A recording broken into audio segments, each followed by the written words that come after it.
Order, order. Harriet Harman to move the motion.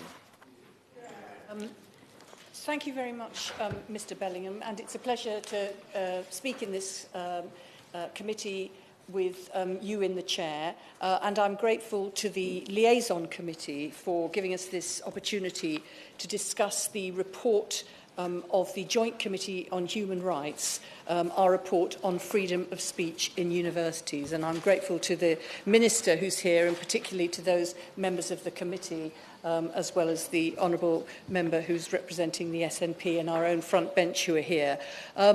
This really started, this inquiry, because the then Minister responsible for higher education, the Honourable Member for Orpington, made a number of comments saying there was a problem about free speech in universities.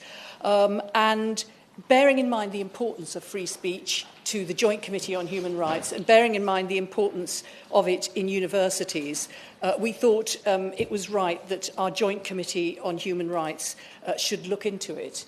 And if I could just remind people, the Joint Committee on Human Rights is half Lords and half Commons, and we're very fortunate is that we have not only members from the main Conservative and Labour opposition, but also from the SNP and from the Liberal Democrats and Lord Trimble from Ireland. So we're a very broad-ranging and sage joint committee on human rights, including a former Lord Chief Justice in the shape of Lord Harry Wolff. And we're all strongly committed to human rights and wanted to look at whether there was a problem of freedom of speech in universities, freedom of speech being one of the most basic human rights. The right to free speech is, of course, a foundation for democracy. It's important in all settings, but especially in universities, where education and learning are advanced through dialogue and debate. It underpins academic freedom. Universities are places where ideas are developed. A diverse range of interesting and sometimes controversial topics should be debated. And of course, that has always been the case. Back in the day, Mr. Bellingham, when I was at York University, and it was not recently, we did debate and have heated debates, and indeed we had lots of protests as well. If ever there was somebody from the South African apartheid regime coming to York University, we were all out there protesting and demonstrating. We were demonstrating and protesting against the government in relation to their policy on internment in Northern Ireland. We were protesting for women's rights. You name it, we were debating it and protesting it. And it has always been the case and remains the case to this day, with some additional issues causing concern, just as we protested about the National Front. So today students protest against the BNP. They protest about issues to do and controversially debate issues to do with Syria. We certainly never discussed trans rights when I was at university, but that is now a heated subject of debate at universities. So the issue of needing to have controversial debates is not new, and the importance of free speech, particularly at universities, is very important indeed. And I think it's true to say that when we went into this inquiry, having heard the Minister say there was a problem, we went in with very open minds, because we weren't sure whether or not this was just, a sort of flurry from the Daily Mail saying all students have become snowflakes and are shutting down other students' right to debate. So we went in with an open mind, and I was quite sceptical as to whether or not there really was a problem. But I think that it's true to say at the end of the evidence we heard, and we heard from university administrators, we heard from students' unions, we heard from student societies, particularly Jewish societies and Islamic societies. We heard from campaigners such as Peter Tatchell. We heard from trans rights protagonists. We heard from student unions. We indeed heard from members of our own House of Commons. But at the end of all that evidence, I think that we were all convinced that there is actually a problem. The Minister was right to raise it, and the question is that we looked at is what is causing the problem and how should it be solved. And the Minister, when he'd raised it, the Honourable Member for Orpington, had said the problem was students. But actually, we felt the problem was not only students inhibiting each other's opportunity to speak, but also a number of other issues, like the Prevent Duty, like the Charities Commission, like university bureaucracy, and like the complexity of overlapping guidance. But just as a starting point, I think that we all ought to be clear that the phenomenon of people bursting into meetings, wearing masks, threatening and intimidating people, trying to stop other people speaking, that is not the right to protest.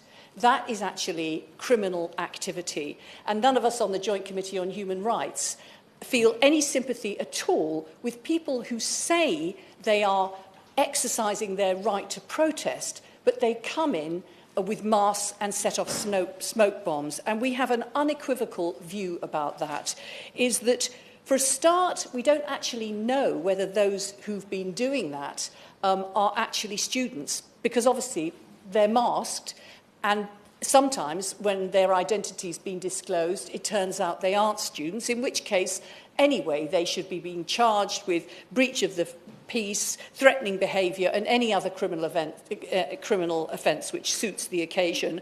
And certainly if they are students from that university coming in with masks over their faces, they should be disciplined. And that is not the right to protest. That is an inhibition on other people's free speech. And it is a particular irony that I saw in one newspaper report that these masked protesters were coming in protesting that the university should be a safe space.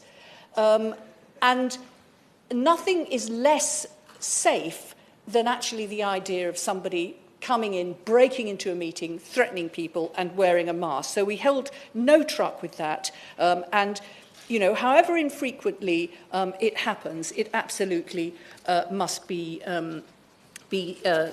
stamped down on. And I'll just give the members here just a couple of examples.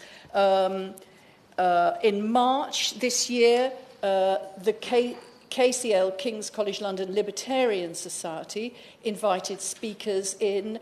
The debate had been underway for around 30 minutes when a group of between 16 and 20 hooded and masked protesters stormed the front entrance of the Strand campus building, jumped over the security barriers, ignited smoke bombs, forced their way into the Safra Lecture Theatre. In this process, they knocked a security guard unconscious and he was taken to hospital, and a number of other staff and students were injured during the violent protest. Well, I don't think we should even dignify it with the name of protest, and we're totally against that. We can't have disruption of meetings. We also heard evidence from the Honourable Member for North East Somerset, who'd gone to speak at a meeting of the University of Bristol's Politics and International Relations Society in February this year. And again, people burst into the room with scarves over their faces, wearing dark glasses, shouting that the Honourable Member was a bigot and various other insults. And as he made clear, it was evident that they just wanted to stop the event. Now, there were 300 people there who wanted to engage in a serious discussion, and there were 4 or 5 people who were determined to disrupt it, and that is totally unacceptable, whether or not they're students. But leaving aside the issue of bursting into meetings, there are other inhibitions that we discovered through the evidence on free speech. The guidance issued by government under the Prevent Duty, we were concerned about deterring some students, particularly Muslims, from inviting or questioning speakers they want to hear. Now, in the committee, we feel that it is absolutely an obligation on government to keep us safe and to keep the country free from terrorism. But the Prevent guidance is so widely drawn, particularly when it relates to universities, that undoubtedly some believe that they are in danger of breaching the Prevent Duty and could be reported and get into trouble if they invite certain speakers. The Prevent Duty says, when deciding whether or not to host a particular speaker, university bodies, including students' unions, should consider carefully whether the views being expressed or likely to be expressed constitute extremist views or are shared by terrorist groups. Well, it might be that I'm a vegetarian and my views on vegetarianism are shared by a particular terrorist group, but the idea that that makes you in breach of the prevent duty, we felt that the duty is widely, it's in a good cause, but it's widely drawn in such a way that it does inhibit free speech, and we would ask the government to review the prevent duty. It's about time it was reviewed generally, but also that they do it with a view to looking at its impact on free speech. Now, universities in England and Wales have a duty to promote free speech. It's different in Scotland, and we had the benefit of the honourable member, the right honourable and learned member, in the SNP from Edinburgh South helped us contrast the situation in Scotland with the rest of the UK. But universities in England and Wales under the Education Act have a duty to promote free speech.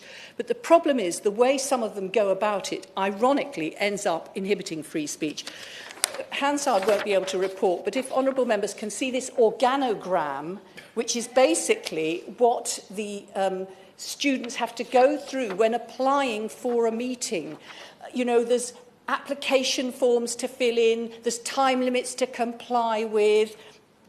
Some universities require students to actually not only name the speaker in advance, but give a biography of them and give a copy of the speech that they're going to give in advance. I mean, that wouldn't be possible with any of the speeches I make in university because I have to decide it on the train. But the point of actually doing that, it's all inhibiting them. And it's all about risk aversion, what you can't do, and tying them up with bureaucracy.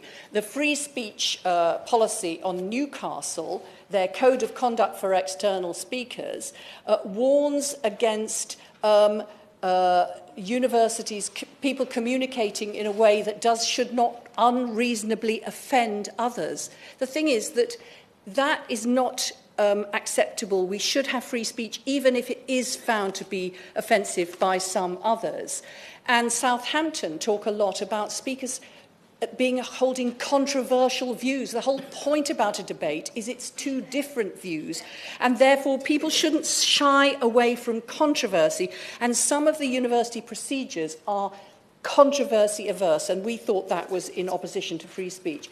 Also controversy-adverse is the Charities Commission, and having a chilling effect on free speech. Their guidance warns students' unions that they could risk their charitable status if they actually have controversies which could risk the reputation of the students' union as a charity. So we really think that the Charities Commission is going way beyond the law and having a chilling effect on free speech in relation to students. Now, no speaker has the right to speak in a university, but students have a right to hear who they want to hear, irrespective of whether others might find it offensive or insulting. There is a place for meetings, say, of people who have been victims of sexual assault or those of a particular religion, but you cannot have the whole campus being a safe space with the lowest common denominator.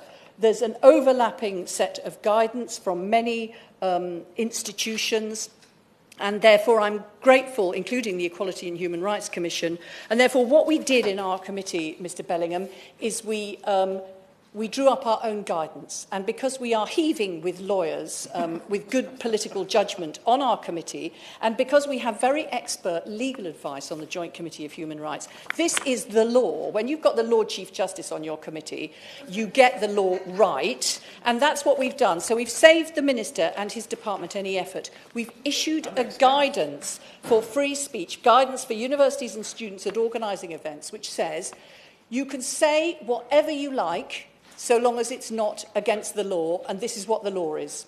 And I think one simple guidance is the way to do it, because guidance from the Equality and Human Rights Committee under the Prevents Duty, from the Charity Commission, from the uni administrations, it's all too much. Students, we know they've got other things to do in their lives, students. I won't name them, and I probably don't even know what they are now. But actually, they've got to get on with their lives, and they cannot be bound up with bureaucracy. I'd like to thank the Minister for the way he's responded. The previous Minister spoke a lot about it, but I couldn't detect any action. This Minister is actually doing something about it and has brought people together. So I'm quite confident with the good work that's been done underway on our committee, with the shared commitment we all have to freedom of speech, with the Minister's action, that we can enable debate to flourish in university campuses as we all want to see it happen all around this country. Thank you. The question is that this House has considered the fourth report of a Joint Committee on Human Rights, Freedom of Speech in Universities, House of Commons 589. And I call Fiona Bruce. Thank you, Mr. Bellingham. Sir Henry, this is one of the most important inquiries and reports which we have undertaken, in my view, in my 3 years on the Joint Committee on Human Rights. And as we've heard, we received some very disturbing evidence. Free speech is indeed a foundation for democracy in society, and universities are places where many of tomorrow's leaders learn how to explore ideas in a way which prepares them to engage in and indeed influence wider society. And so it's critical that free speech is indeed secured in universities. It's a key part of all students' education that they are enabled to engage in dialogue and in contentious debate. And universities have a legal duty under the Education Act to secure freedom of speech within the law, both for students and indeed for visiting speakers. Indeed, if we don't prepare students for an engagement in dialogue in an environment which promotes free speech, there is, I think, a serious danger that we will risk promoting extremism and factionalism within wider society, because it's only by understanding different views and beliefs, only by, as one of our witnesses said, countering bad ideas with good ones, that we will build community cohesion and break down prejudice and discrimination in wider society, which at worst, as we know, can lead to violent disturbances within our local communities. And that is something which none of us want, and indeed which is one of the purposes of the Prevent strategy. And it's very ironic that actually the Prevent strategy, in many ways, is defeating one of its key objectives in the way that it is being applied at universities, and I'll come on to that in more detail shortly. But just to set the legal scene for the record, as I know the committee now is well versed in, the European Convention on Human Rights, Article 9 provides that everyone has the right to freedom of thought, conscience and religion, and Article 10 sets out the right to freedom of speech.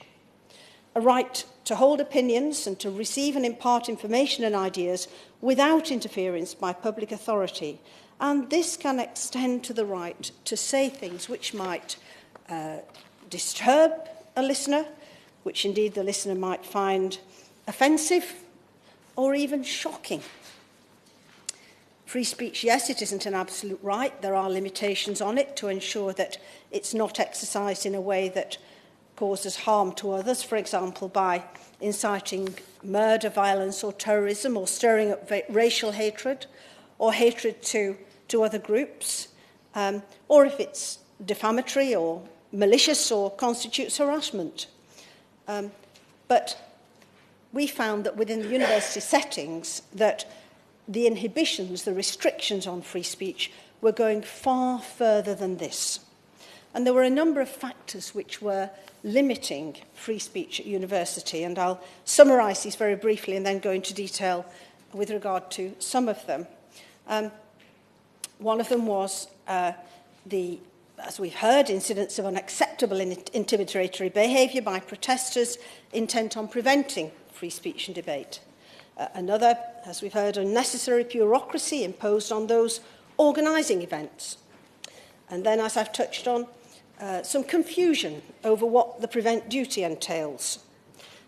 For example, some were frightened, some students frightened of being reported for organising or attending events.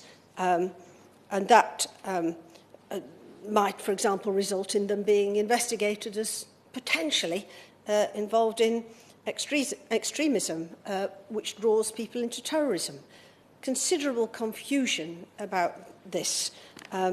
Regulatory complexity and confusion over the Charity Commission guidelines, and indeed unduly complicated and cautious guidance from the Charity Commission itself about what student unions could and couldn't do with regard to organising events and permitting speakers to attend. The often incorrect use of safe space policies. Indeed, we didn't find the concept of safe space policies helpful at all, being applied too broadly and too vaguely. We found inconsistent application of regulations by student unions with regard to different student groups, different types of groups, whether they were faith groups or whether they were groups with, indeed, non-faith views, non-religious views, or particular student groups who had perhaps views on the Israel-Palestine conflict, right-wing or left-wing views, pro-life or anti-abortion views, transgender issues, Islamophobia. In fact, there were many minority views, so many, in fact, that they really cover a huge swathe of views and beliefs. But there's inconsistent application of the regulations in the way that certain groups were being allowed at their student unions to hold events, and I'll give you some examples later. Inadequate oversight of such issues by university authorities in accordance with the legal duty, which I've referred to at the start of my speech, to secure free speech. And the chilling effect meaning that there is perhaps something of a concerning underbelly of restraint on the part of students in their individual speech, and in terms of a large number of events which aren't held at all, or which are inhibited but about which there is no report, but which students would like to hold. I was particularly concerned, and I will just make mention of this, and committee members aren't aware of this, I was particularly concerned that we hold this inquiry because of a personal experience which I had at one university. And incidentally, when I give events examples, I'm actually going to try not to name the particular universities because I think that might be unhelpful. So I won't name the university, but I had a particular experience when I went to speak at this university, and I'd been asked to speak about the work that I had done in Parliament on a particular area. So it was all ironically in Hansard, on sex discrimination in terms of abortion. And so I was speaking in a room slightly smaller than this one. The back wall was complete glass windows, and the other side of the wall was a large courtyard or quad. To my right was one pop-up banner which described the organisation which had invited me to speak, which was the University Life organisation, on which there were two small feet depicted. After I had started speaking, and as I say, I was speaking about what I had been done in Parliament, so it's all on the public record, a university official in uniform came into the room and said, your event is causing offence. And there was a startled silence in the room, particularly from me. Then the official said, it's causing offence to the students who were sitting in the bar on the other side of the quad. Now, they couldn't possibly have heard a word I was saying. It could only have been the sight of this banner. And I was certainly saying nothing unlawful at all. So we came to a compromise in the end. The official suggested that if we drew all the giant curtains across the whole of the back of this room so that the students in the bar couldn't actually see what was going on, we could carry on with the event and I could finish my speech. And I know that is not the only time that parliamentarians have been restricted or when endeavours to restrict parliamentarians have happened at universities. And so I was concerned about this issue and very pleased that we held this inquiry, because I think this chilling effect, the number of times when speech is inhibited is far more widely unreported than we recognise.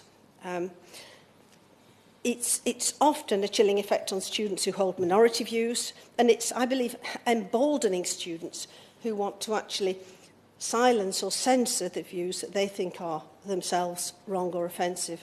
And I was more convinced by our evidence that this is an issue which is causing a chilling effect when we heard from Professor Adam Tickell, who's Vice-Chancellor of, and I will say which university because he was one of our witnesses, the University of Sussex, who told the committee that he had been unaware of the scale of the problem. He said, it was only in preparation for this session that I became aware of cases in my university. The cases, for example, that he referred to were of students being interviewed by prevent officers and of students subsequently telling the president of the University of Sussex Students' Union that they were afraid to speak their minds, and Muslim students saying they were afraid of going to their campus prayer room. So, as I say, evidence from one of our own witnesses that there is indeed more to this than I think has been publicly aware for some time. And indeed the Minister, and I also want to join our Chairman in thanking the Minister for the interest he's taken in this issue. He said to the committee, just as important as the evidence that we had of restrictions, just as important is what is hard to measure, the large number of events which do not happen at all, either because organisers are worried about obstruction or because of the overzealous enforcement of rules, which makes them seem more trouble than they are worth. Some of this is quite difficult to gather evidence for. And as I say, I do thank the lead that the Universities Minister is giving on this. And the fact that in oral evidence to the committee he said he's going to hold a summit to thrash out not only where responsibilities lie, but to make sure they do not cut across each other and in so doing achieve the opposite of what all these guidelines are meant to achieve, which is to promote free speech. And I'd be very interested today if the Minister would update the House on what he's doing to progress that information that he gave and how he expects to tackle this issue over the coming months. Because one thing which has clearly come to my mind as we've been looking at this issue is that it's not going to be resolved purely by the production of this report, however important our committee might think it is.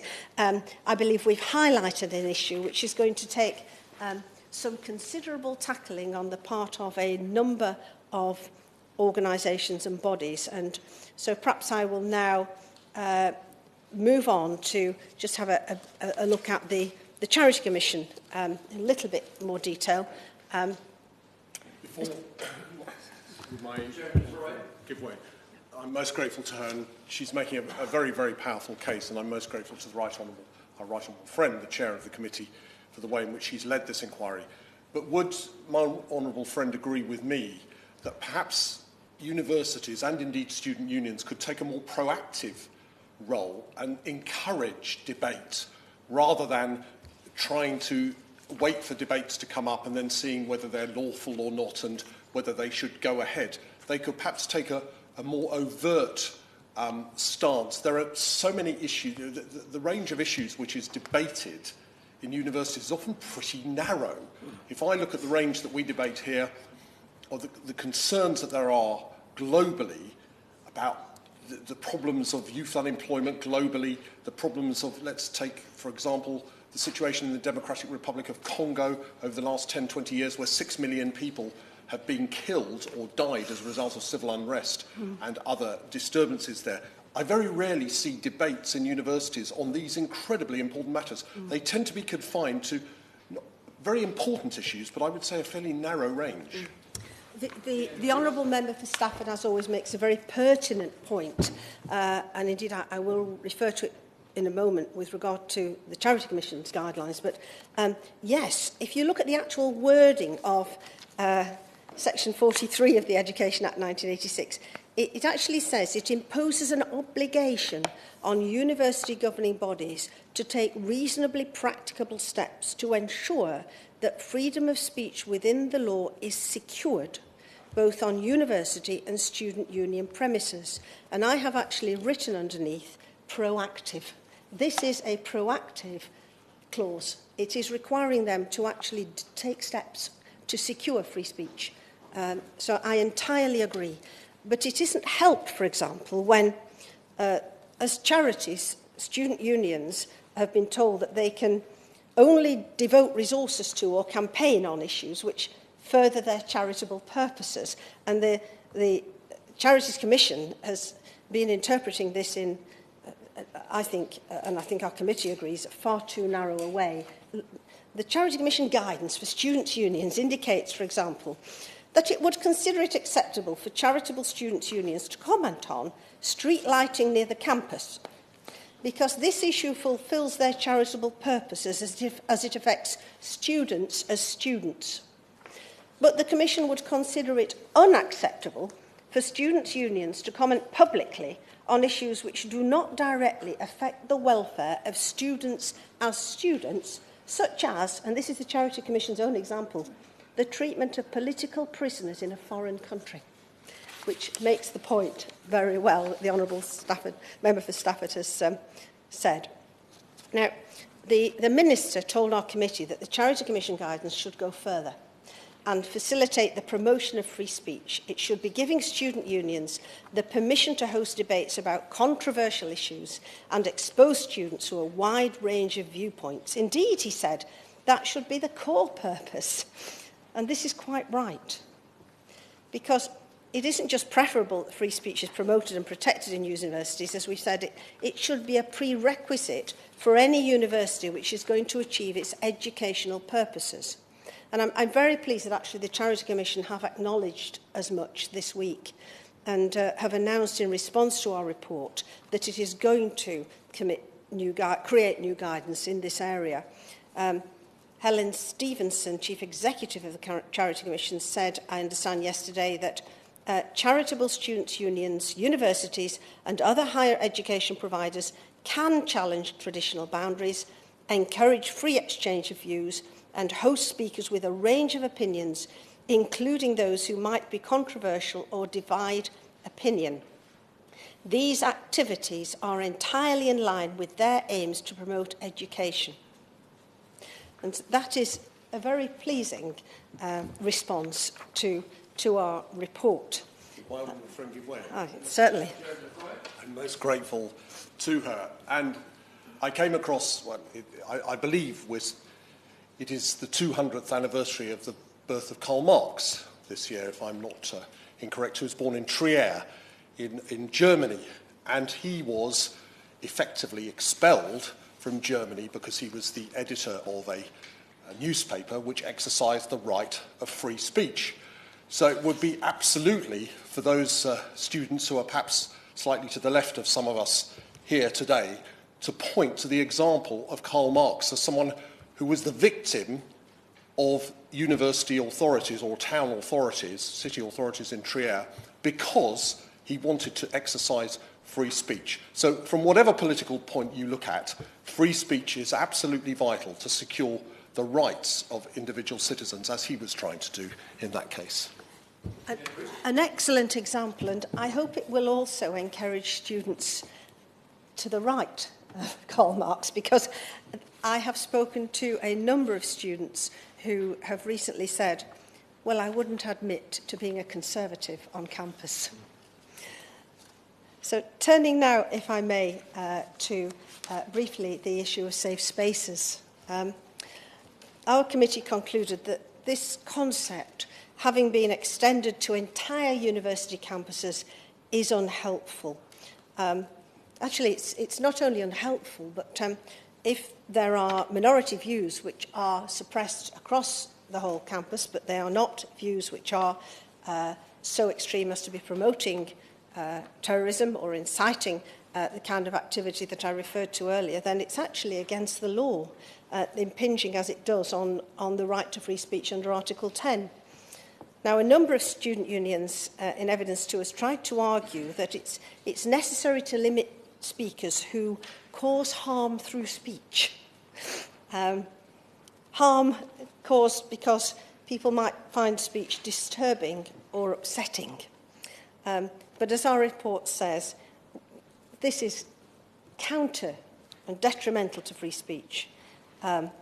We say regarding safe spaces, whilst there must be opportunities for genuinely sensitive and confidential discussions in university settings, and whilst the original intention behind safe spaces might have been to ensure that minority or vulnerable groups can feel secure, in practice the concept of safe spaces has proved problematic, often marginalising the views of minority groups. They need to coexist with and respect free speech. That is, safe spaces. They cannot cover the whole of the university or university life without impinging on this. When that happens, people are moving from the need to have a safe space to preventing the free speech of those with whom they disagree. Minority groups or individuals holding unpopular opinions which are within the law should not be shut down, nor be subject to undue additional scrutiny by student unions or universities. And again, I do hope that university authorities will take careful note of that. If I can turn now to the PREVENT strategy. We had quite some evidence about this, and I want to just again reiterate what the Prevent Duty Guidance actually says. Our report states that for higher education institutions, under the Counter-Terrorism and Security Act in 2015, the guidance says, when deciding whether or not to host a particular speaker, these higher education bodies should consider carefully whether the views being expressed would constitute extremist views that risk drawing people into terrorism or are shared by terrorist groups. And those really are very important words, risk drawing people into terrorism or are shared by terrorist groups. That's a little bit wide, but the issue of the terrorism is critical. In these circumstances, the event should not be allowed to proceed except where the educational body is convinced that the risk can be fully mitigated. Now that's the legal position. But here is some of the evidence that we received regarding this and regarding hate speech. This is from CARE, an organisation called CARE. They say a common occurrence is that certain speakers who are wrongly perceived as extremist are being denied the chance to speak at universities, to discuss their ideas and have their ideas challenged by others in an open debate. This drives ideas underground. And the definition of extremism, as identified in the counter-extremism strategy, is broad, incorporates non-violent as well as violent forms of extremism, and does not necessarily relate back to the concept of terrorism. Now, in a recent judgment in the case of Salman Butt, Ousley J confirmed that the prevent duty is a duty to prevent people from being drawn into terrorism. It does not refer to all forms of extremism. Nonetheless, no steps have been taken by the government to confirm the correct interpretation and scope of what definition constitutes extremism and its impact on the prevent duty. So some student groups, for example, have been prevented from holding events because the church that their speaker may come from may be considered fundamentalist, in other words, extreme. But there's no question that such an individual has not the slightest intention of drawing people into terrorism. So I would ask that the Minister and his government colleagues look again at the definition of extremism in the counter-extremism strategy to ensure that the broad definition of extremism, which has been used by some universities, not used to prevent free speech at university. And just turning now to hate speech, just to remind ourselves that this results from the use of threatening, abusive or insulting words or the displaying of written material which is threatening, abusive or insulting and therefore intended to cause a person a harassment, harm, alarm or distress or stir up racial hatred. But whilst that's the definition of hate speech, and it's meant to be used narrowly, as evidence to us was given, in relation to any speech that fulfills the particulars under the Public Order Act of 1986, over time the phrase has become embedded into everyday language to describe any statement which some may find offensive.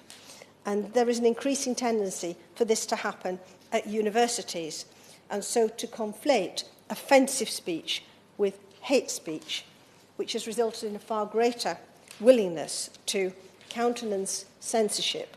And we had a number of elements of evidence to our inquiry showing that this was the case. And so these common misunderstandings have resulted in freedom of speech at universities suffering.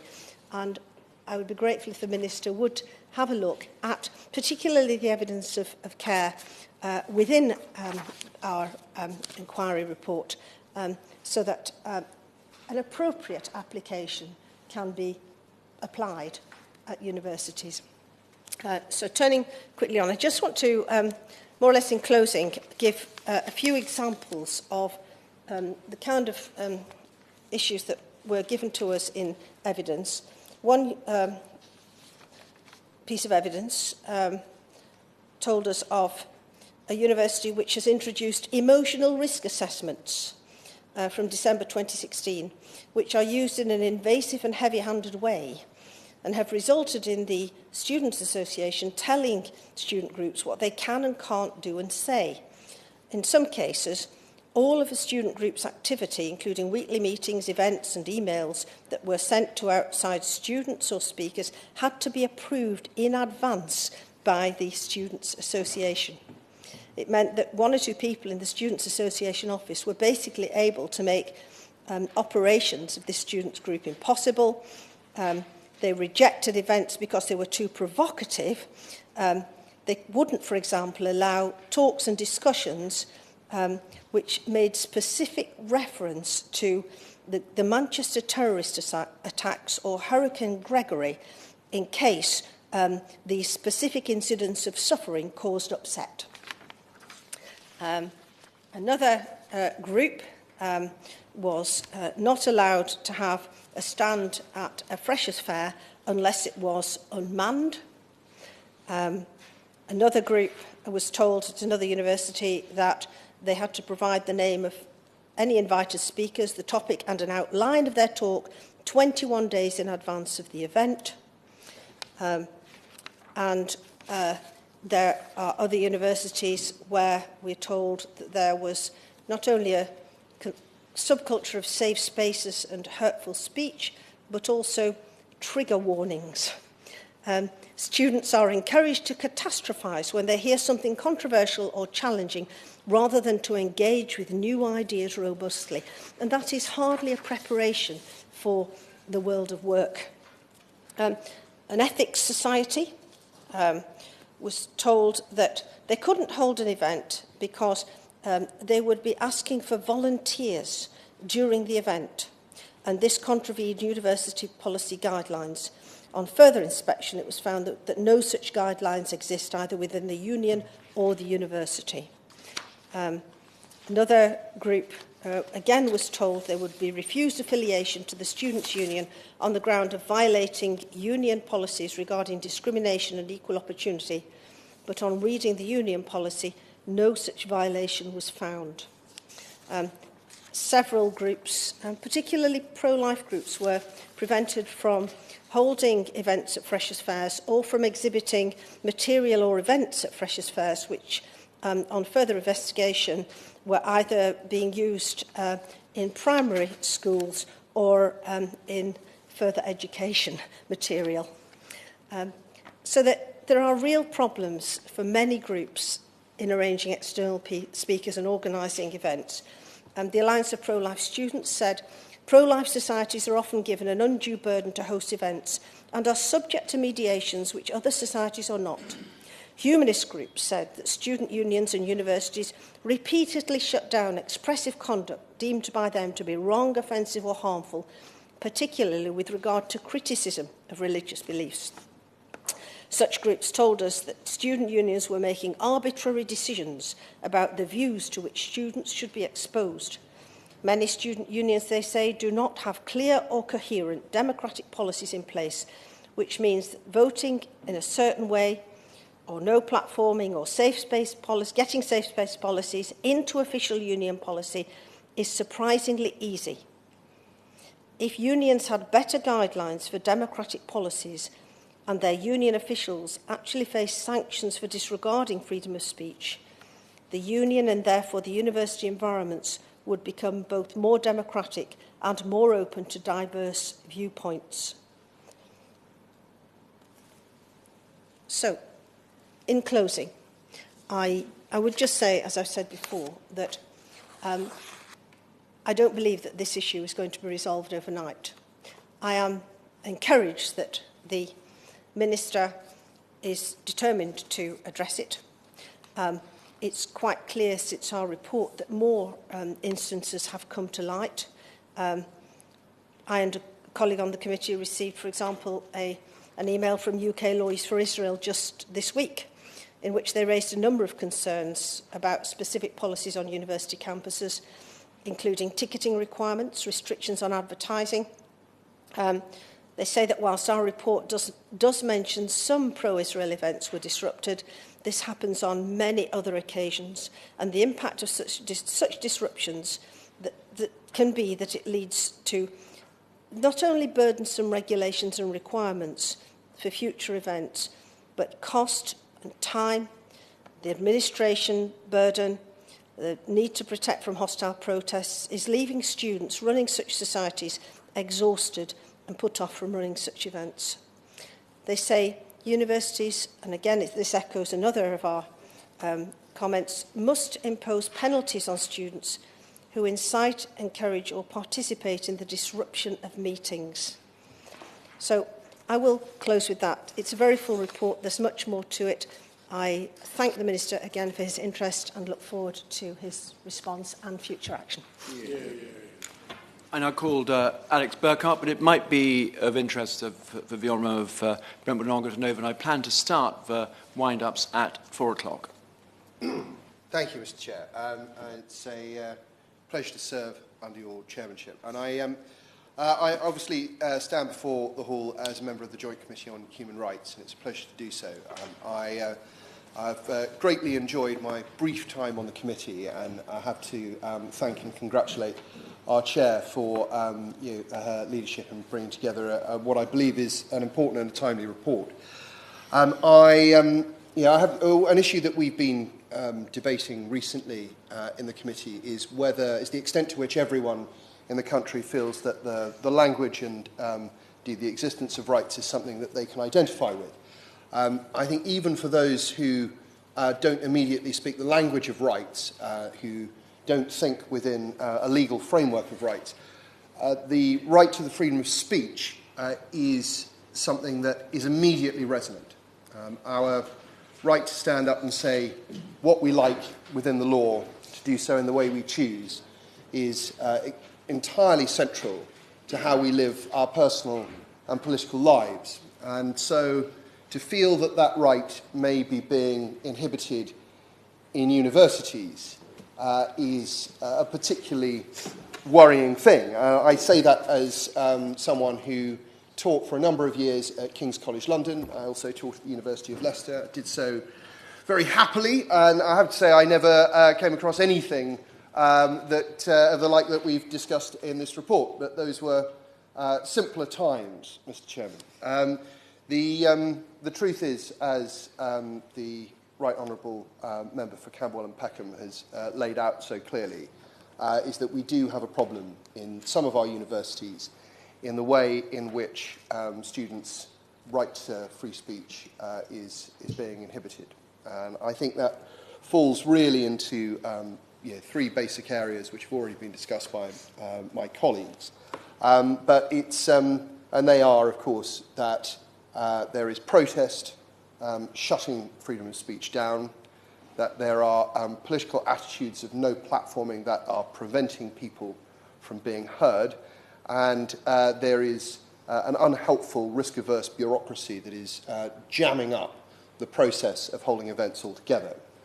I think it is particularly pertinent in the framework of university life that these problems are occurring, because the university itself, that word, university, is intended to encompass everything, to be open and broad, and bring in a range of views and a range of people in order to extend the learning and experience of those who come through. Yet, in too many cases, we see the signs of changing attitude which is preventing that from happening. In the case of protest, it is obviously the case that protest is itself a form of freedom of speech, right up until the point when it inhibits somebody else's right to express themselves.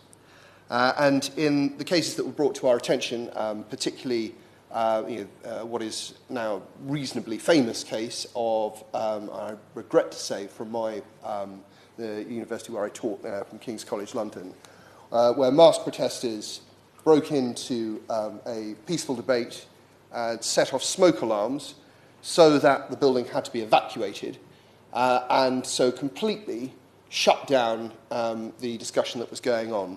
And this is absolutely unacceptable in the moment, but the consequences of it have greater ramifications, because, of course, once a student event has been disrupted at cost to the student body, at cost to the university, then the risk assessment of such events in future will take a much harder line. And this is, this means that really every such protest endangers the freedom of speech of events that might be forthcoming. This is much the same with no platforming. I mean, we were told that there were actually very few registered cases of individuals being no platformed. However, once a policy of no platforming on a particular issue is arranged, it means that there will not even be a discussion as to whether people should come, because if they don't conform to the strictures laid down by the university or the student body, then people won't even have a chance to be no platform, because they won't be considered as potential speakers.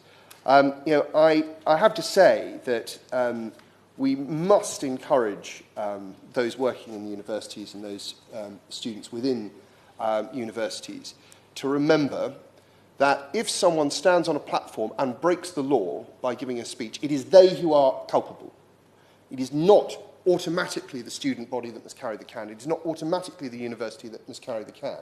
Now, of course, if a speaker has previously broken the law, and it was understandable that they might use their platform to do the same thing, then it does put the university and the student body in a slightly different area. However, ultimate responsibility must lie with the people who express such views, and not with the audience, not with the organisers. It is that which we need to be mindful of. I completely concur with what the member for Right Honourable Member for Camberwell and Peckham said. We cannot expect speakers to have to submit their speeches in advance if they have never done anything wrong before. An example of the journalist Peter Hitchens being asked to submit his speech before he spoke to a student body as a prerequisite to him being able to stand on a platform. And this can only be a veiled form of censorship. I turn lastly to the bureaucratic process itself, because I think I'm conservative. You wouldn't expect me to stand up and extol the virtues of bureaucracy, but bureaucracy is a little bit like jam. A little bit of it is very, very good and very effective, but 3 pints of it is too much. And so we find in the examples that we've seen from a number of universities that where you have an excess of risk aversion, what you really have through these Byzantine processes is an attempt to prevent anything vaguely risky happening. And that, in my experience, Mr. Chair, is not the purpose of university life. Indeed, university life is a time to take risks and experience new things and hear new thoughts. And I have to say to people who find themselves in this situation, pondering these issues in universities, there is absolutely no contradiction between strictly adhering to your own worldview and having an open mind. And unfortunately, I think this fact has become lost. So I do recommend to the Minister the recommendations that we have made. I'm very pleased to hear that he held a summit on, I think, the 3rd of May, which brought together the NUS, the Charity Commission, and a number of other relevant bodies, at which this bureaucratic issue was discussed. And I hope that our committee's report was part of those discussions, and that those present were able to look at the principles that we have pulled together as a very simple, legal, and I believe effective way of ascertaining whether an event is acceptable. And the first point we make is that everyone has the right to freedom of speech within the law. The second is that universities should seek to expose their members and students to the widest possible range of views, whilst ensuring they act within the law. Thirdly, if a speaker breaks the law, it is the speaker who is culpable. And fourthly, that protest is itself a legitimate expression of freedom of speech. Now, with all of that in mind, as long as there is a clear and clean system of redress for those who feel that any of those principles are being inhibited, we will have a much better framework for making sure that students don't find themselves in a position where they have to worry about the events they're going to, worrying about the events they're going to hold, and indeed not being able to stand up for what they believe in. I do sort of want to second the remarks made by my honourable friend from Cobleton, my honourable friend from Stafford, that there is a danger. A danger I don't believe that is currently very present in many of our universities, but there is a danger that we encourage a sort of intellectual monoculture in certain places, the physical equivalent of the echo chamber, which we hear about growing up in groups on Twitter, where people only listen to their own views, where they only get feedback from people who are broadly the same position of themselves, where it might be acceptable to only invite 4 or 5 members from the 5 speakers from the same political party during the course of the year. This, I do not believe, Mr. Speaker, is in the spirit of a university education. And I end with one perhaps slightly overdramatic quotation, which was written on the donators board in the old library at my university. And I'll spare you the Latin, but it's a quotation from the book of Daniel, and it says, "Many shall pass by, and knowledge will be multiplied. We cannot hope for knowledge to be multiplied unless there are a plurality and a multitude of views expressed and heard within our universities. Deirdre Brock. Thank you, Sir Henry. A pleasure to serve under your chairship, and a pleasure to be speaking to this report.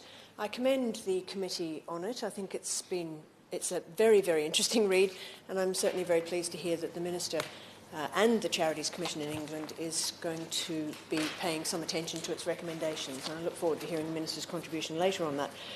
And I was also really pleased to hear from all of the members of the committee who've spoken so far that they too agree with me that universities should be places of debate and discussion, disagreement and dispute. It is only by disputing the status quo that knowledge moves on, that the sum total of human knowledge is expanded, that we learn more. Academic freedom, university autonomy, the right of scholars to think and do and say as they will, those are absolutely essential elements of universities, indispensable if we want to see universities be universities, essential if we want the benefits to society that come from having universities. The Right Honourable Member for Camberwell and Peckham reminded us of how heated debate has always been part of university life. It was certainly figured in my time as a student too. And representing Edinburgh and Northern-Leith as I do, I must mention the role that academic freedom and freedom of speech played in the Enlightenment.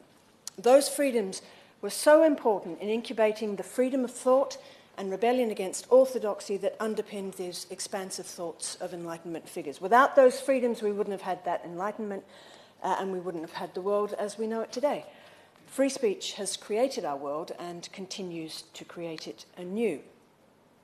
So in that context, I have to say I am pleased that universities in Scotland seem to be maintaining those freedoms rather well, and that the Scottish approach to regulation appears to be more effective than the rather heavily laden approach being taken in England. But I'm certainly pleased to hear from the Honourable Member for Congleton that England's Charity Commission is now agreeing to reissue guidance, because that was certainly something that figured very heavily in the report. It's clear that students and university bodies are finding this confusing, to say the least.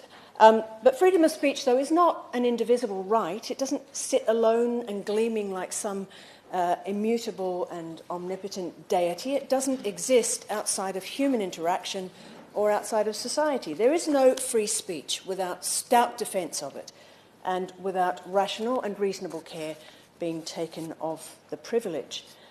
There's no free speech, as we've heard from others today, where we allow hate speech. Those repressed by the violence of hatred are not free to speak, and those cowed by hate speech aimed at others are not free to speak. And those practicing the hate speech are not speaking either. They are shouting. They're shouting so loudly they're excluding other voices. Hate speech is the enemy of free speech, and we shouldn't allow it. But that doesn't mean, however, as many people have made this point already today, that we should ban speakers we don't like or intimidate their supporters. And I thought the example given by the Right Honourable Member for Camberwell and Peckham was upsetting, actually. It's depressing to think that people think they can force their opinions onto others in that way and to intimidate them in that way. And mass protesters, as she mentioned, are no better. That intimidation does not defeat hatred, it inflames it. Our defence of free speech, of the privilege of discussing possibly awkward topics, has to be stronger and more open. And I think this report goes a long way to making that possible, in a way. Our defence against hatred has to be rooted in a society that won't accept it, in a broadside of opinion that says that tolerance and patience are virtues that we value and stand above personal advantage or tribal instincts. I certainly had great sympathy with what the Right Honourable Member for Camberwell and Peckham had to say on safe spaces and on free speech in universities. Safe spaces exclude people as much as, if not more than, protecting people. Closing down debate by protest, exclusion or intimidation is censorship by the mob and cannot in any mind be the way in which we would want universities to function. And I ask too whether this is really the message that we want students of today to learn. Do we want to say that the safest way of dealing with ideas that we find distasteful, opinions we dislike, people whose views we find abhorrent, is to ignore them, to shut them out and think that they'll have no further effect on us. That surely would not be a sensible thing for them to think. And I think that there are significant parallels to be drawn with the Prevent legislation, since it too appears to suggest that bad things will go away if we don't look at them. It can't only be me, it's clearly not only me, that looks at the effects of the Prevent legislation on our university and questions how effective it is. Having universities and student unions jumping through hoops, as outlined in this report, to satisfy regulators about events on their premises is hardly likely to be the greatest blow any terrorist group has ever faced. I mean, it's only 20 years since the Good Friday Agreement was made. That ended the Troubles by rational means, and I can't believe that we've forgotten that it wasn't achieved by closing down debate in universities. In fact, some people might remember that a previous government sought to deny the oxygen of publicity. That was a farcical policy which did nothing to address the underlying issues. Vetting the thousands and thousands of speakers who present in universities every year isn't a solution or even a partial solution. Cairncross, Blunt, Maclean, Burgess and Philby didn't need a Moscow's swell event at Cambridge to persuade them. The time and effort spent by universities and student unions in monitoring and adjudicating on events seems to me to be wasted. I think positive relationships between communities and public organisations is the key to preventing recruitment and radicalisation. That takes time and effort, it takes years and years of building trust, and it is far too easily destroyed by careless comments and attitudes. I recommend Scotland's approach to England's regulators and policymakers on this. Do it in a spirit of seeking mutual benefit, and that's what you'll move towards. And to the students, let's say, do as you will. Attend meetings or don't. Listen to speakers or don't. But engage in the debates. Think for yourselves. This is a time of your life, as we all know, that passes all too quickly. Suck it in, soak it up, make it count, and enjoy it. And in the meantime, tell government to back off. They always need told. Mr. Gordon Marsden. Thank you very much, Sir Henry, and it's a great privilege to serve under your chairmanship. And indeed, it's a great privilege and honour to follow the introduction of my right honourable friend, the member for Camberwell and Peckham, and in so eloquently presenting the conclusions of the Joint Committee of Human Rights. And I also want to pay tribute to the two members of the committee here today, obviously the member for Congleton and also the member for Brentwood and Ongar, who have also spoken very thoughtfully about this area. Sir Henry, I come to this position today because, of course, I am the opposition spokesperson and therefore I have to respond to the debate.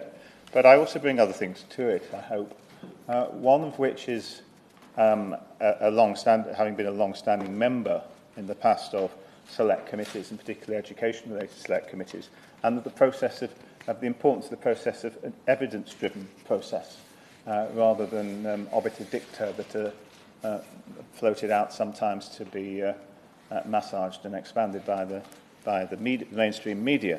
And I think that's a temptation. We're all politicians. We all want to get our message across.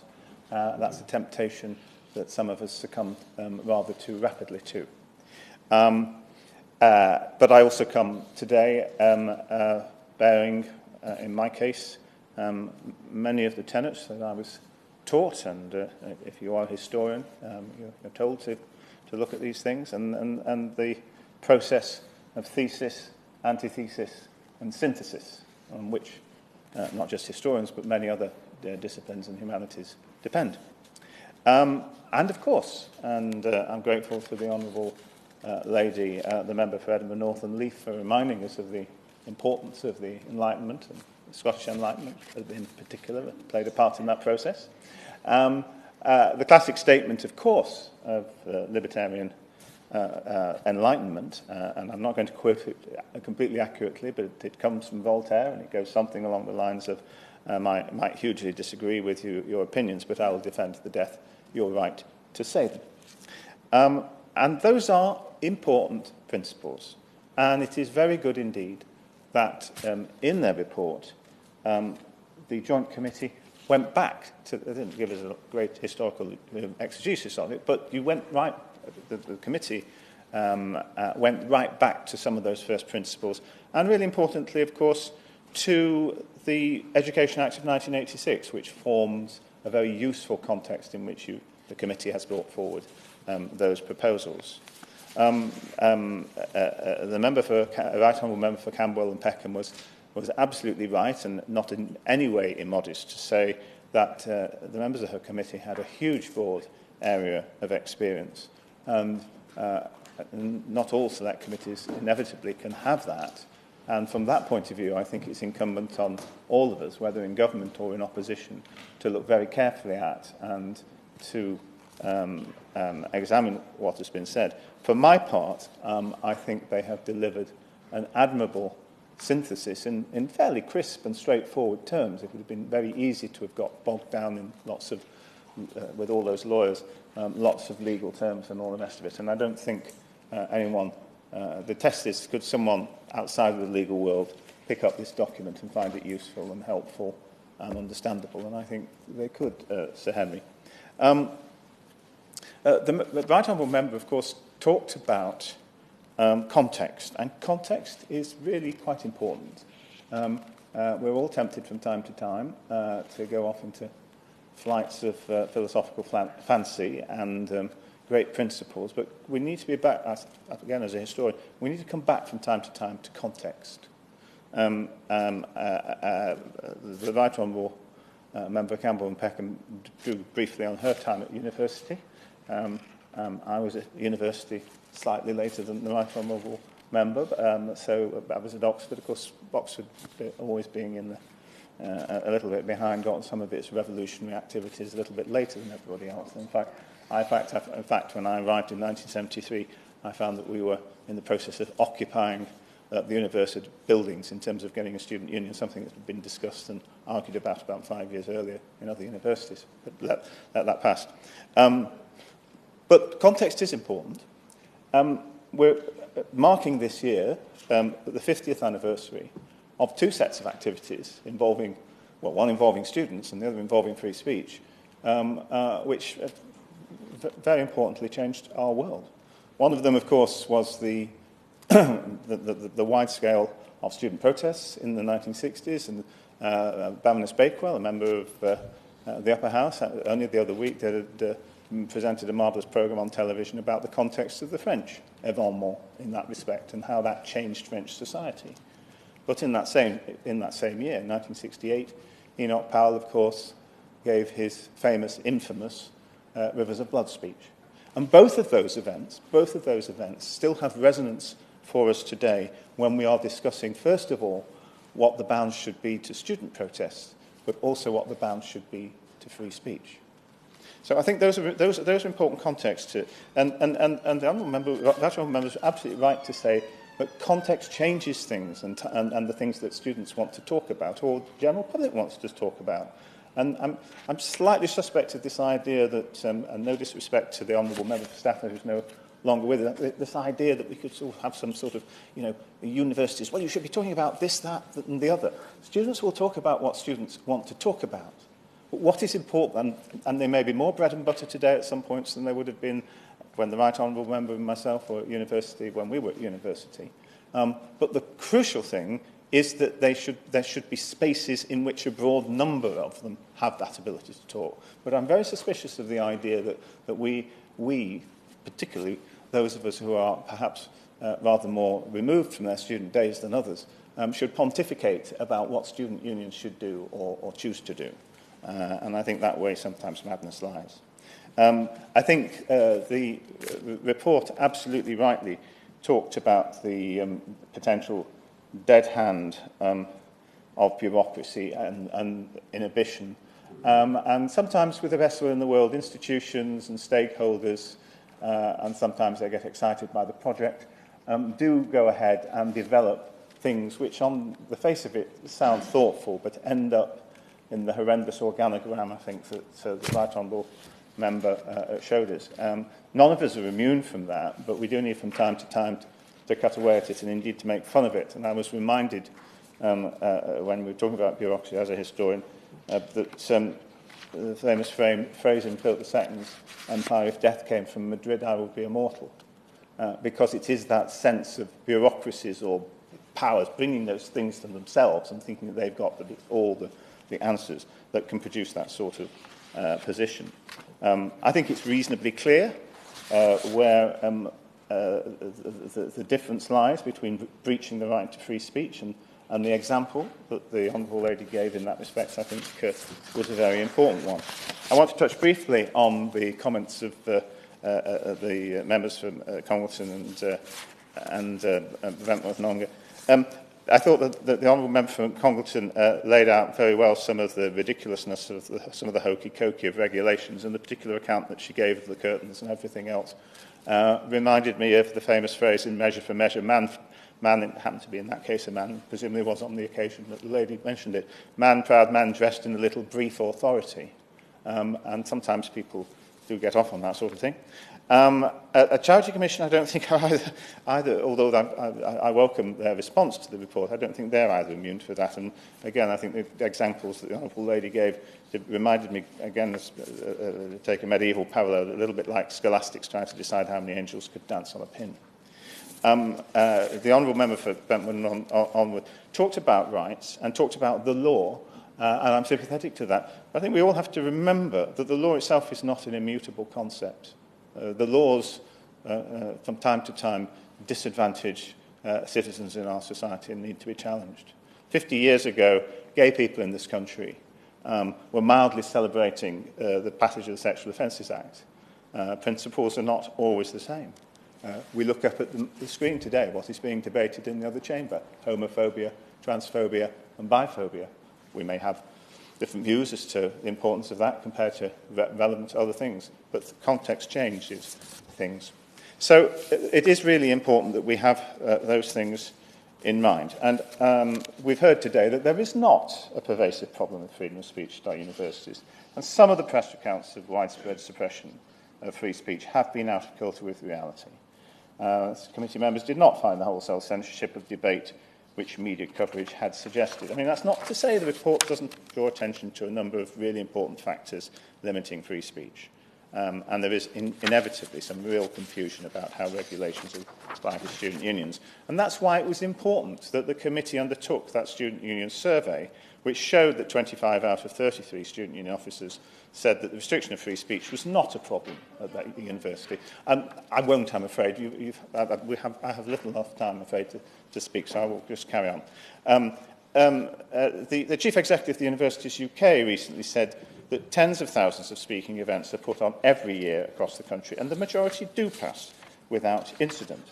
So it was a little curious, not to say that the member's predecessor would actually repeatedly express concerns about some of the impacts of student-led activities, no platforming, safe space, in a slightly lurid, in my view, fashion. There is, I think, a clear line between frank speech and what whips up and which very specifically can promote hate or be abusive. And again, the Right Honourable Member for Camberwell and Peckham touched on that. I think it is important also that we consider what the role of government is in this process. And indeed the organisations. The NUS do have a no-platform policy for a handful of racist and anti-Semitic and extremist organisations, some of which the government themselves have banned. So can I ask here the Minister whether he is opposed to that policy and how clear he needs to be which of those groups he actually wants to see on campus? Earlier this month, as we've heard, the Minister set out some proposals and thoughts. I think he felt a little constrained because of the views of his predecessor about what he could say. But I do think that bringing together that group, as he brought them together, is potentially a productive mechanism. So can I ask the Minister to spell out, if he can today, some of the conclusions of the summit, and more, as importantly, who are to be held accountable for taking them forward? The government must not try and micromanage free speech on our university campuses, but some of the conclusions, some of the problems raised by this report need addressing. They're not necessarily addressed by micromanagement in government. And I want finally, therefore, to come on, Sir Henry, to the implications of that. Academics, of course, of both right and left persuasions have always and often been arresting and controversial figures. So it's important that the broader questions about academic autonomy and academic freedom are recognised by the government. Throughout the HE Bill, we were very clear that the new Office for Students should not be a micromanagement process for this. So can I ask the Minister today, in terms of this activity, what he believes is his responsibility as opposed to the Office for Students in terms of drawing up some of these guidelines? Because if they're too widely drawn, then they will produce some of the problems that we've heard about today. Sir Henry, I want to commend this report as an excellent report. My right honourable friend talked about the fact that that the committee had saved the government quite a lot of time, and I would say also money, and possibly civil service time as well. And I therefore would urge, although I know very well that civil servants are very loath ever to take anything simply as is, but I would suggest that this indeed could be a very important blueprint for solving some of the inevitable tensions and dilemmas that we have when we look at this area. Minister Guimard. Sir Henry, I'd like to say how pleased I am to serve under your chairmanship, and I'd like to congratulate the Right Honourable Member for Camberwell and Peckham for securing this debate, and indeed I'd like to thank everyone who's contributed to this debate today. And I'll say that, like the committee, I approached this issue with a fairly open mind. That said, I have a bent myself as far as the issue of free speech is concerned. As president of the Debating Society at university, I was totally happy to countenance inviting a senior member of the BNP to come and speak, even though I found their views and still find their views abhorrent, because I felt that the only way to actually deal with it was to challenge him. I invited Tariq Aziz, who was then Iraqi foreign minister, to speak, and he was no platform by the Home Office at the time, so my members had to make do with Mark Owen from Take That instead. So I came to this with an open mind. I clearly started from a position that free speech is something that should be encouraged. We live in an open society. Open debate is particularly important. And if our democracy is to flourish, then someone having views that are offensive to you is not sufficient for that person not to be able to express those views. But expressing those views doesn't mean that those views go unchallenged either. And rather than actually trying to stop the person from expressing those views, that actually what you want is you want open debate. I also approach this debate very conscious that in today's age where one word in a sentence or a couple of words in a sentence that someone utters can completely characterize and define their position, it is very easy as universities go through these issues to get to a point where you might think someone is an unacceptable speaker because of how their views are being represented. So what you're doing is you're reacting to how the views are being presented rather than actually listening to the argument. And so for all those reasons, I thought that it's important to be very cautious in how we approach this issue. And when I appeared before the committee, I think probably about 4 or 5 weeks into the job, I think I was very carefully calibrated in how I expressed my position. I expressed concern about a creeping culture of censorship. I also expressed my concerns that measuring whether or not we have free speech on campus by the events that happen in itself is not sufficient. You do not know about the events that don't happen, but more importantly, the events that happen in a very different way to the way they would have if they had been able to go ahead freely. And as the universities minister, I've been going around universities speaking directly to students. And I found it slightly amusing in one university where before I spoke, the universities minister speaking to students, doing a Q&A, they had to read out the safe space policy. And you just had a sort of smile. And then at another university that I was at, and this was to discuss a number of issues, amongst which was free speech. it was suggested to my team that if you really want negative headlines, then you should go ahead. I said, well, why do you invite lots of students from other universities that are close here? You've got a universities minister here. It would be good for them to be involved. No, we can't invite them because we think they are the ones who cause trouble. And they were going to manage the invitation list. A video has to be played at the start of the event. And as I spoke to my team about it, I ended up asking myself, is it really worth doing this event at all? And that is how censorship happens. And I could see I was second-guessing myself, second-guessing what I was going to say. And I'm the universities minister, and I hope that I might have some controversial views, but hopefully not views that are sufficient for me to be turned away from speaking at any of our universities. And it is based on that experience and a number of letters that I now receive from students around the country that have come to the view that the committee is actually onto something here, and is onto something in two important respects. First is the bureaucracy and all the rules around free speech, whether it's equalities law, whether it's the Charities Commission, which regulates student unions, whether it's universities' own policies, whether it's a particular student union's own policies, that firstly, at best, it is so confusing that from a very well-intentioned position, you could end up seeing censorship as the way to somehow promote free speech, which is a contradiction in terms. Or at worst, it is very easy for wreckers on campus to use this bureaucracy to frustrate views that they do not agree with or they do not think belong on their campus. So I think the committee is not only onto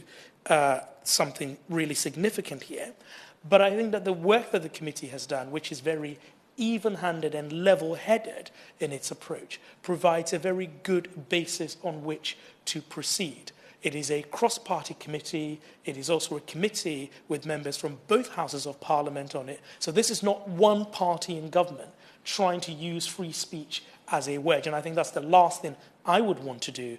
Free speech on campus should not be seen as a proxy for some of the wider culture wars that we have in our society. If anything at all, what it should be about helping universities do what they are best at and what they are best placed to do, fostering open debate, the free exchange of ideas.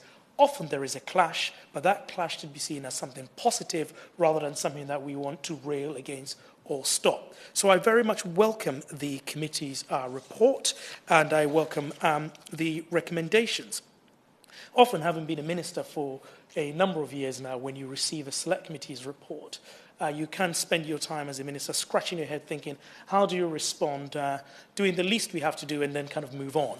But I think this is a report that provides a very strong basis for government to do what government can do in this respect to promote free speech. And that is why I held the summit at which the NUS was in attendance, the Qualities Commission was there, the Office for Students was there, the Charities Commission was there, so that we can all work together to resolve this issue in a way that works for all our universities.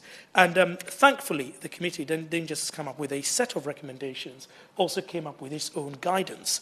And what we're looking to do is produce a uniform and simplified set of guidance. And I can say that the work of the committee means that we can proceed in haste to produce that guidance for the start of the next academic year. I'll take that into mention. I apologise for interrupting in full flow. If I could just very briefly take him back to the summit and the summit was advertised, we were told it had gone well and all the rest of it. What I think would be helpful both to members of this House but also to the Joint Committee is if it were possible to produce some synopsis of what was actually agreed, and as I say, the whole issue of who then goes away and is tasked with doing some of these things. Yeah. No, absolutely. I know that I'll be writing to the committee and I'll be willing to share that correspondence with the Honourable Member on how the government is going to proceed with not just with the recommendations but also the outcome of the summit. The Equalities Commission is holding the pen on the new guidance and regulations, so they will be driving it rather than ministers or officials in Whitehall. So in the first respect, overlapping regulations, confusing regulations that actually frustrate rather than promote free speech I think the committee is onto something. The committee mentioned the role of the Office for Students. Because of time, I will set that out very clearly in my follow-on correspondence. But I want to touch on something else that I don't think the committee touched on, which was the issue of culture. And I think what you've got is, and I think the member for Brentwood and Ongar touched on it in his speech, that the risk of a political monoculture developing on our campus, so that by default, certain ideas are unacceptable, and those are the ideas that you can have. And I think if free speech is going to work, then you should be applying the same standards to all types of ideas. Not some ideas are unpopular and unfashionable, so we don't have them. So Nigel Farage should be as welcome on campus as John Lansman, for an example.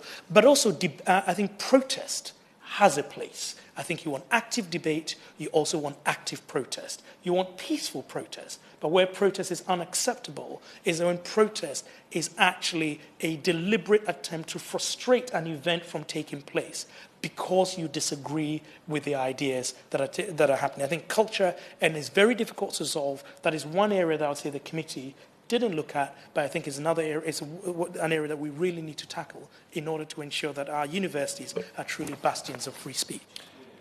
The question is if this House has considered the fourth report of the Joint Committee on Human Rights, Freedom of Speech in Universities.